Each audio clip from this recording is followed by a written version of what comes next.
Open goblin style. So this is definitely a different style of content than anything I've ever done on my YouTube channel up until this point. So for the month of October, I thought it'd be fun to not only celebrate like the spooky ooky vibes, but to also launch like a new series possibly on my channel where I go over folklores and fairy tales on Friday. So for the month of October, I'm going to be testing this series out, talking about different folklores and fairy tales throughout history and cultures here. And we're gonna see how it goes. If you guys like this type of content, you're gonna have to let me know in the comment section and the like button, because I have no idea what you guys are going to think about this. But I, for one, am a big fan of this style of content. I am a Scorpio, so my birthday month is also this month, the month of October. So I'm just naturally the type of person who kind of likes the mysterious. And I got inspired to do this series by Bailey Siri and her Murder Mystery Makeup Mondays.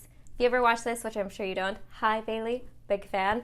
And instead of talking about like true crime, I thought it'd be fun to talk about different folklores and fairy tales you'll see in different cultures in history, because I feel like with these type of storytelling, there's always a message or like a theme, and I think it's fun to explore. You get a lot of understanding why certain cultures think or act a certain way. So naturally, I thought I'd start off with Korea. And for today's video, we are going to be talking about Korean goblins. So buckle up.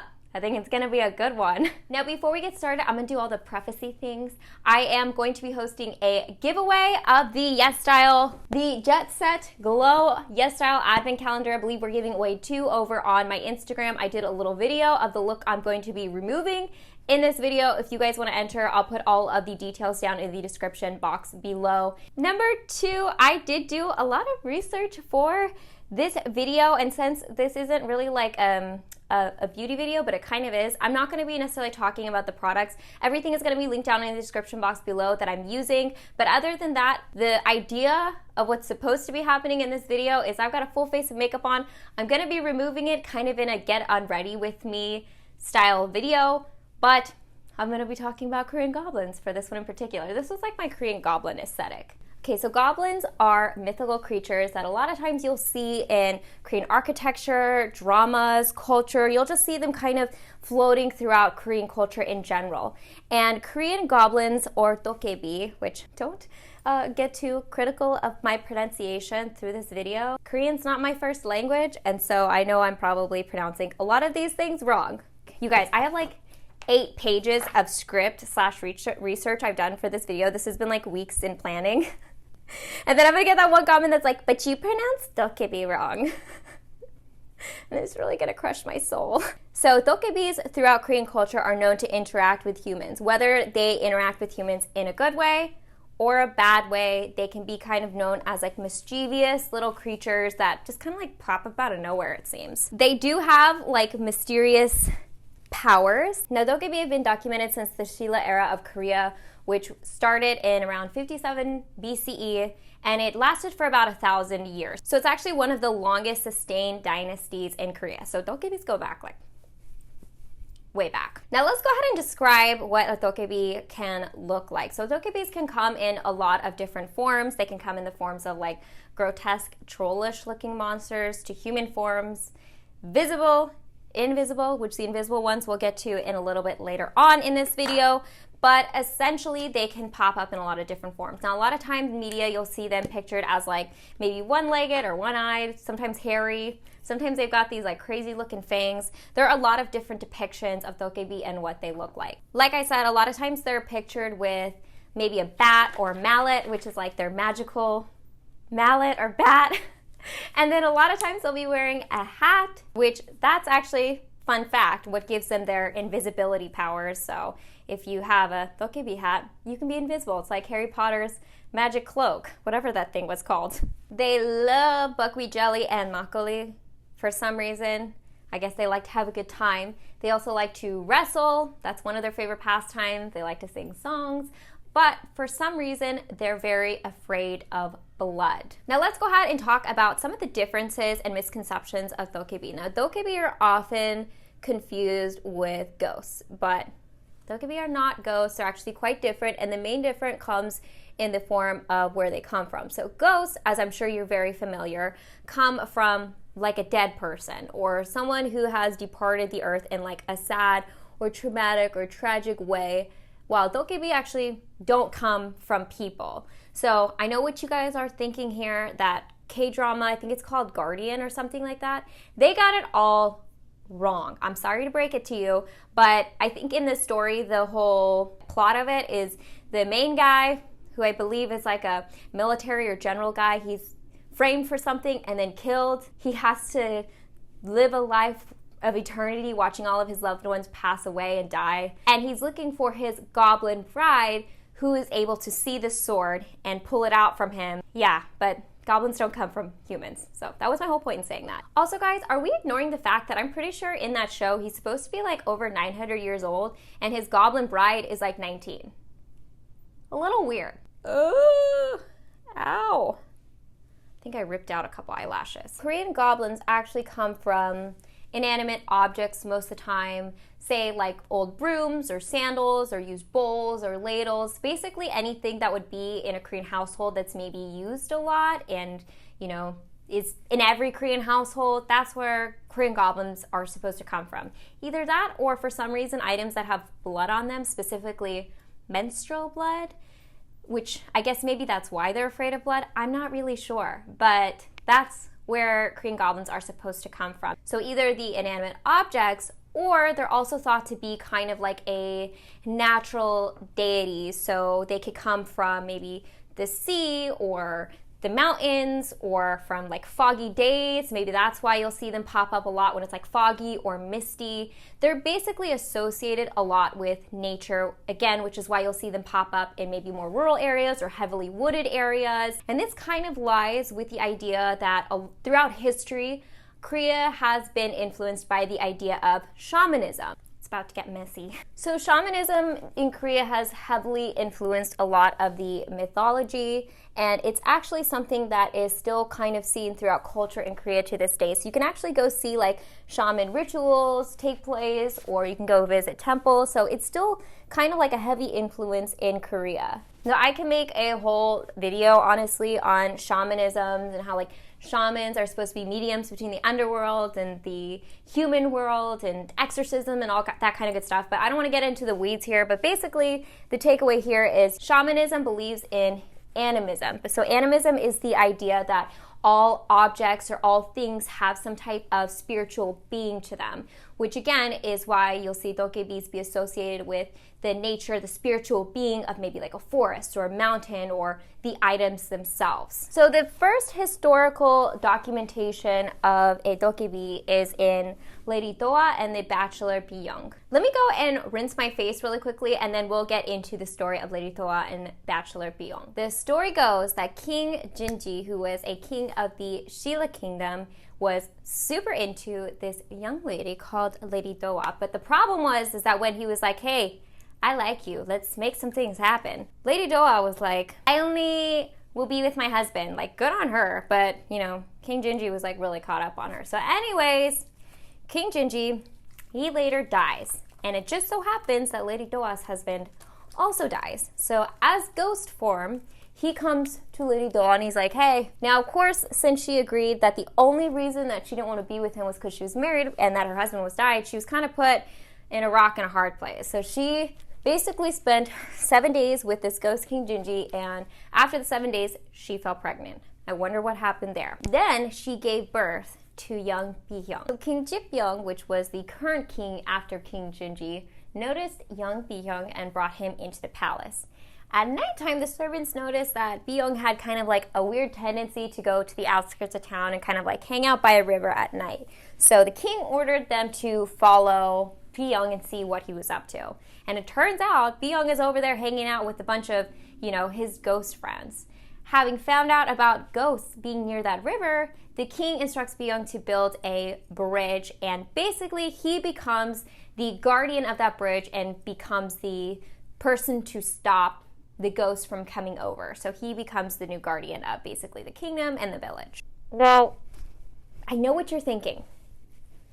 Morgan, didn't you just say that Dokkaebis don't come from humans? Well, technically that's correct. Like, he did not come from the death of a person directly. He was born half spiritual being and half human. So number one, this tale is kind of told from the shamanistic perspective to describe the mythology of the origin of Dokkaebi.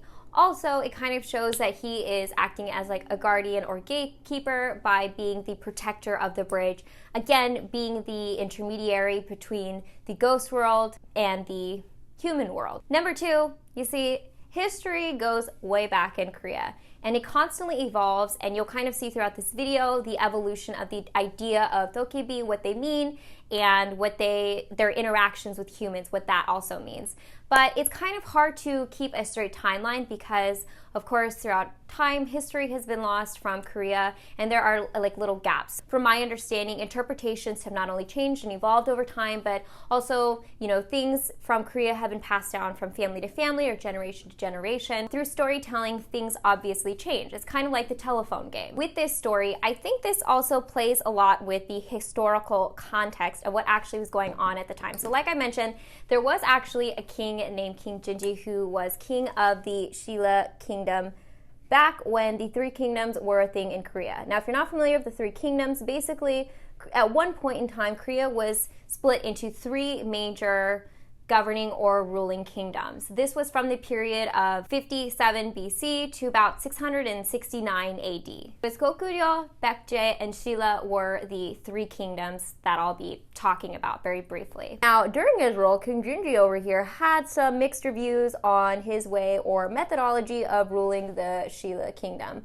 A lot of his officials felt like he didn't take enough time to pay attention to what was going on in his kingdom. Instead, he was preoccupied with, you know, feasting on lavish foods and enjoying a lot of drink and also enjoying the company of a lot of women. So he's kind of painted as somewhat of a lazy ruler, but also a womanizing ruler. Now, according to the Samguk Yuso, which is the memorabilia of the three kingdoms, he's kind of busy doing his own thing over here, while Baekje is constantly attacking them from all sides. So they're being basically invaded by another kingdom, and he's just kind of not really involved with protecting his kingdom or his people. Now, in this telling, it said that he just kind of stepped down after he was having a lot of conflict with his other ministers and a lot of the other political factions in his kingdom, and he just abdicated his role as king and later died in confinement. Now, in another set of historical records called the Warang Segi, it basically says that he was dethroned by his own mother. Basically, his own mom, who was the queen, she wanted him to marry her sister. Weird. And he agreed to do so. However, when he took the throne, he decided to change his mind. And obviously, Queen Sado, she was not very happy about this. So she started spreading rumors saying that he had forsaken his kingdom and all of the bad luck that was befalling the kingdom of Shilla in the form of being raided by the kingdom of Baekje was because of the king's poor behavior and that the heavens had forsaken him. So the only way that the king could kind of resolve this issue was for him to again abdicate his role as king. And after he did that, because of pressure from not only his people but the queen, he was put into confinement and then died a couple years later. So my whole point in telling you a bit of this historical context is that there might be a reason as to why the King Jinji is painted in this light, having fathered, you know, like an illegitimate son. Kind of goes into the idea of good versus bad again. The bad being he was the father of this illegitimate son, and that Byung really had no true father, but at the same time, he was providing a service in good by the form of protecting the kingdom and keeping all the ghosts out.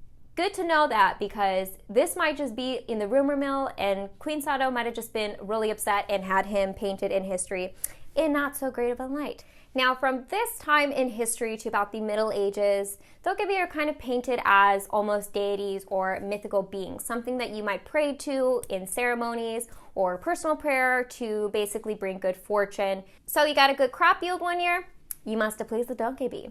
Your village fell ill, you must have made them angry. So in essence, Dokkaebi reward you for the good, but also punish you for the bad.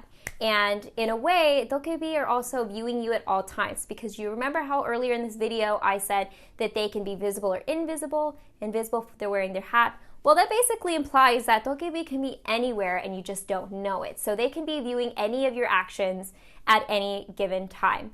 Kind of reminds me of the concept of Santa Claus, like he'll see you when you're sleeping, he knows when you're awake, but, you know, goblin style. Goblin style. Do you hate me yet? So similar to the concept of Santa Claus, parents will also use the idea of Dokkaebi in a way of teaching their children to be good behind the scenes and be good all the time because, again, someone's always watching you. And if you are virtuous, you'll get rewarded for being so. And if you're not, well, you'll be punished. So this was kind of like a teaching mechanism used by parents not only currently, but also back in ancient Korea. Now, like I mentioned, at some point in history, they were considered almost like deities. So ceremonies have been historically held to appease the goblins and to bring good fortune. An example of this can be seen in the Pungo festival, which is held in the Wangdo village. This ritual is held at the start of the Lunar New Year. In this ceremony, an offering of cow's blood is made, and it's made in the offering to the snake god or Dokkaebi. Now, there are a few different types of shamanistic rituals that are held for Dokkaebi. It can be in the form of even exorcisms or percussion-based music or prayer. On Jeju Island every year, there's the Yeongnam Nori rite, which is held in response to cleansing the island of all the bad goblins. Yeongnam is actually a honorific title, so this implies, again, that Dokkaebi are kind of considered like higher up people or, again, deities in the sense of it could be like a deity of wealth or seafaring or, again, disease. Now, in a sense, the Yeongnam is kind of thought to be like a lust-hungry or corrupt nobleman in this sense, and almost kind of into women a little bit too much. So if there's ever like good-looking women who seem to be having a lot of issues, maybe they're falling ill or, you know, just having a tumultuous life, it's thought that maybe they have rejected or displeased this Yeongnam Dokkaebi. So in that sense, it's kind of cleansing these women of that bad spiritual energy. And the historical implications of this actually goes all the way back to the Joseon age, which ranges from the years 1392 to about 1897, right before the Japanese occupation of Korea. So during this time, it was kind of thought that this Dokkaebi, or this form of Dokkaebi, is kind of the projection of maybe all the negative attributes men could have. Kind of makes sense because these Dokkaebi tend to like wrestling, and during the Joseon period, wrestling was a very popular like pastime. It was a way for men to prove their strength, their virility, and just a way in general to entertain and pass the time. So speaking of wrestling with goblins, if you're ever to encounter a goblin and they challenge you for a wrestling match, evidently the best thing to do is exploit their right side, because these goblins specifically tend to have one leg. Weird, I know. Why would you be challenging a person to a wrestling match? That's how you beat them. You just exploit the leg, the side that their leg is not on, essentially.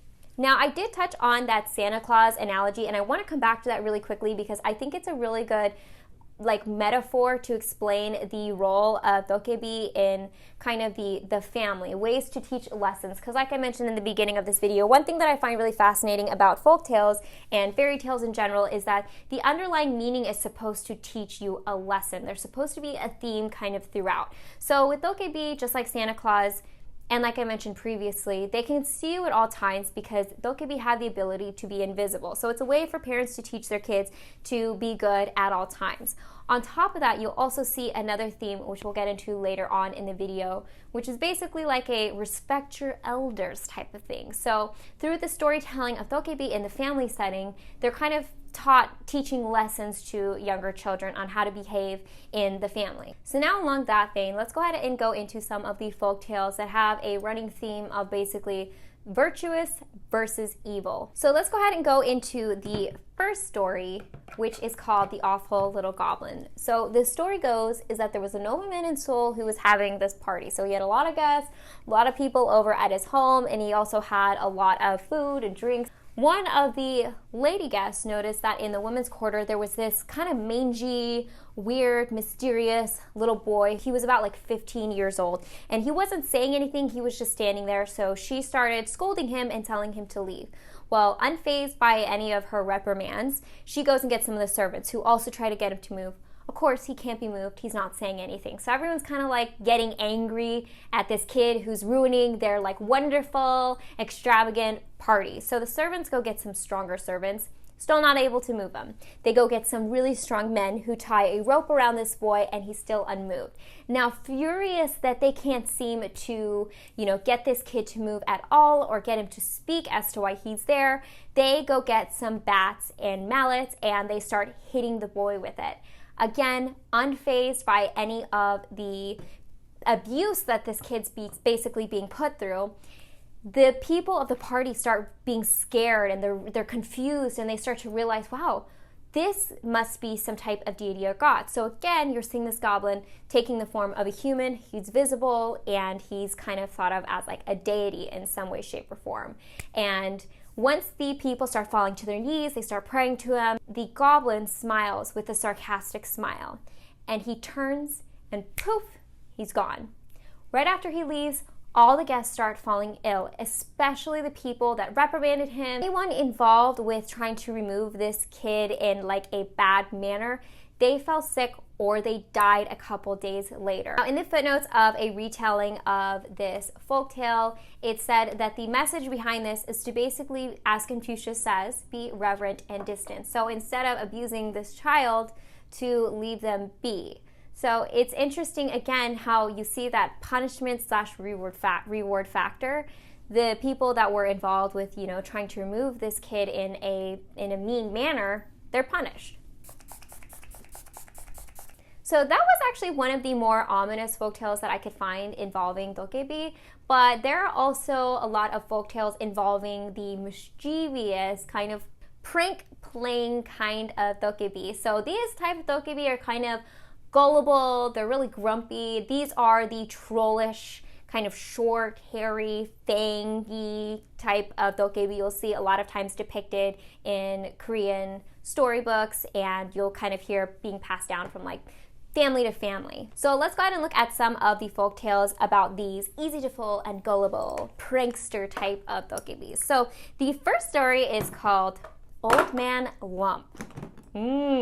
Old Man Lump. Now, Old Man Lump had a lump on the side of his face, and sometimes in different retellings of the story it's on his neck, but he's got a lump somewhere in this general vicinity. And despite him having a lump or like this major disfigurement, he's a pretty like positive, happy-go-lucky kind of guy. He's well liked by his village, and one day he decides to go into the woods because he needs to get some firewood. So he's got to go in there, do his own hard work, and harvest some wood for his fire. So as he's gathering wood, he decides to take a break, and he settles down for lunch and then accidentally falls asleep. Now, when he awakes, he realizes, it's dark, and I don't necessarily know where I am. So as he's stumbling through the woods trying to find his way home, he accidentally trips and falls down a mountainside. When he comes to, he sees that there's kind of like a light glow in the distance that seems very inviting. So as he approaches, he realizes it's like a little hut. Now, looking for the owners of this hut, he isn't able to find who owns it, so he decides to just kind of like hang out, and again, being the good guy he is, wait for the owner to ask for permission to stay the night. Now again, he tries to fall asleep, but kind of finds it's kind of hard to fall asleep in someone else's house, believe it or not. So he starts singing. And as he's singing, the owners of the hut return. Now, of course, the owners of this hut in particular are a group of goblins or Dokkaebis. And they, upon hearing him singing, come in, and they're fascinated by the fact that this guy is able to have this beautiful sound come from his body. Now, inquisitively, they ask him, how are you producing that beautiful sound? And about to answer, it's coming from his throat that he's singing, he realizes, here's my opportunity. So he tells the goblins, it's actually coming from this lump on the side of my face. Now, wanting to produce the same beautiful sound, the goblins decide to steal the lump off of his face, and they, in return, pay him back with a big sack full of gems and money and all kinds of gold. Now, happy by this, and I guess by this point it's morning time and he knows where he is, he goes back to his village and shows his bounty that he just got, and people are like, wow, you have no more lump, and now you have all this money. Now, a neighboring guy who also has a lump, hears of this story, decides to go back to that same hut and also tries to trick the goblins. Well, now the goblins are kind of onto the ruse, and upon being upset that they're being tricked again, they decide to give him another lump. So this guy, the neighbor, goes back to his village, and instead of having all this treasure, he now has 2 lumps. I think the message is pretty clear here. So not to be, too repetitive, but obviously you see, again, that kind of common vein where you have the good versus evil. The good guy is rewarded because, he's out there gathering his own wood. He's still positive. He's a generally all around pretty good guy. So he gets not only his lump removed, but he gets a bag full of riches. While this other guy who's just like, I'm a trickster, I'm kind of shady like that, I'm going to go see if I can get me a bag of gold. Well, then he gets 2 lumps, so he's punished. Now, another common folktale, which I'm sure a lot of you guys have heard of this, is about an old man who lives in a mountain. And he befriends a Dokkaebi by giving him an alcoholic beverage. So he's probably just like, hey, have some makgeolli, come join me. Because he's hanging out with a goblin a lot, when he goes to the lake or the river and sees his reflection, this old man realizes, I'm starting to turn into a goblin. So he realizes, I got to get rid of this goblin, get him off my case. So he devises a plan. And when the goblin comes back later that night, he asks the goblin, Goblin, what are you most afraid of? And the goblin responds, blood. What are you most afraid of? And the old man responds, I'm most afraid of gold. That's why I live up here in the mountains by myself. So the goblin leaves, and the next night before the goblin returns, the old man takes a bunch of cow's blood and puts it all over his home. When the goblin arrives, he's super upset, feels betrayed that this old man he'd befriended had painted his house with blood. So in anger, he leaves and returns with a bunch of gold and says, here, now this is what you're most afraid of and I'll throw it at you. I think that's what he said. And the goblin never returns. So through this, the old man becomes the richest man in the village. I guess they have a mountain village up there all of a sudden. Now, what's the story behind this? I guess it's being smart to, maybe trick your opponents? I don't really know. I think it's just because, again, he was virtuous in the sense of, like, he wasn't judgmental for the goblin's looks. He was just genuinely trying to become a friend, and then when conflict started to rise in the form of him turning into a goblin, you can't let that happen. Now, I mentioned earlier in this video about the idea of, respecting your elders or the role of children in a family. So this idea and concept is actually known as filial piety. And this is basically the idea of children serving their parents and having respect, again, for their older family members. And this is kind of the idea of like the good son being the good member of the family. So you'll see this also sprinkled throughout the messaging of stories of Dokkaebi. And one of my favorite stories that features this theme is called Little Boy Insam. So in this story, the parents of this little boy named Insam have parents of their own. And the mom's mother, so grandma, is starting to fall ill, and they don't know how to help grandma and make her better. One day, a passing monk basically informs the parents that if they take their child and make a soup out of him and give it to the grandma, well, I guess grandma gets better. So, upset by the idea of having to do this, but they also figure that, well, we can always have more kids and we can't, have another parent, so it's worth saving the parent. So when Insam comes home from school, they basically tell him to take a bath, which evidently ends up being a big boiling pot of water, and they make broth out of him. I don't know why this one's my favorite, actually, now that I'm thinking about it. It paints me as a very weird person, but, here I am on YouTube, removing my makeup, doing my skincare routine, talking about Korean goblins, so we're here. So they give the broth to the grandma, and grandma miraculously gets better. Now, here comes the tricky part. Later that night, their son comes home.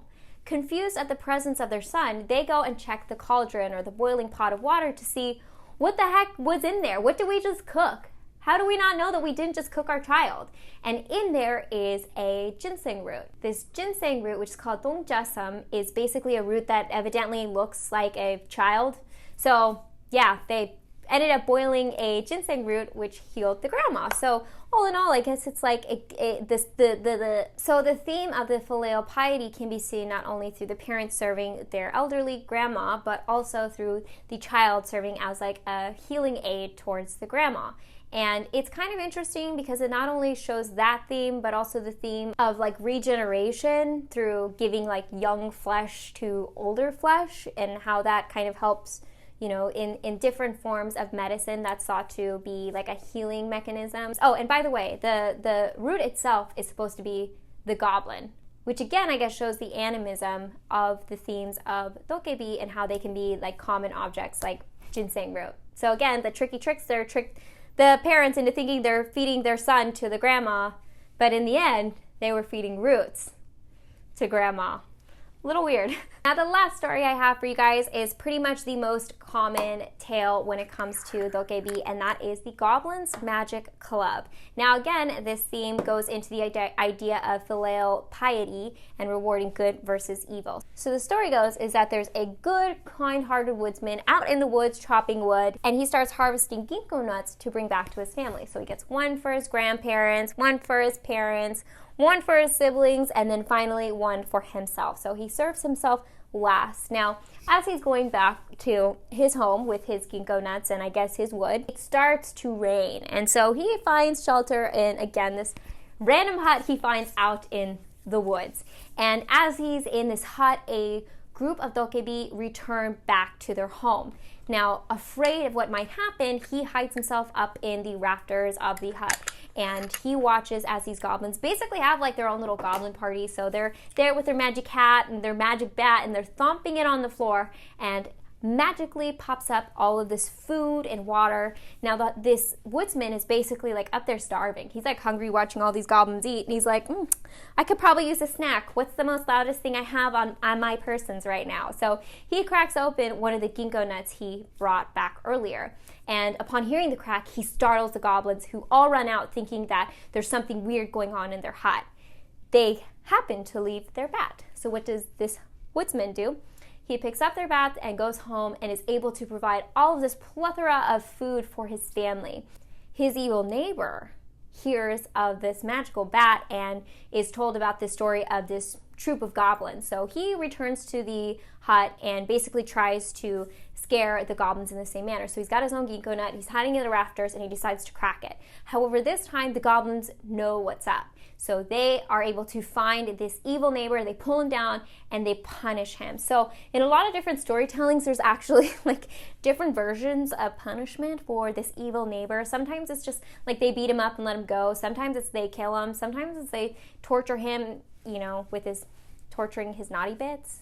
So it can get kind of graphic, but at the end of the day, the good huntsman wins, the evil neighbor loses, and the good huntsman now can provide food for his family. Alrighty, so that was basically my storytelling slash video on like the history slash origins of Korean goblins or Dokkaebi, what they are, different stories involving them, the different themes and messaging. I hope you guys enjoyed this video. I definitely had a lot of fun researching it, reading the different stories and the different takes of Korean goblins. Like I mentioned, every Friday for the month of October, I plan on having a video along the same vein. So let me know in the comment section down below if there's another folktale or fairy tale you guys want me to discuss, or maybe some type of like mythological creature you guys want me to go into. I just wanted to do some Korean themed ones because, hey, I talk a lot about Korean beauty and I thought it would be kind of a natural transition, but I need to know if you guys like this video. So I need to see the likes, I need to see the comments, I need to hear feedback because I have no idea what you guys are going to think of this. Again, I have linked all the products down in the description box below, as well as the giveaway that I am running with Yesstyle, so definitely check both of those out. And as always, I hope you guys are happy and healthy, and don't forget to rate, comment, subscribe, share with your friends and family, hit that notification bell, and I'll see you guys in my next video. Bye guys!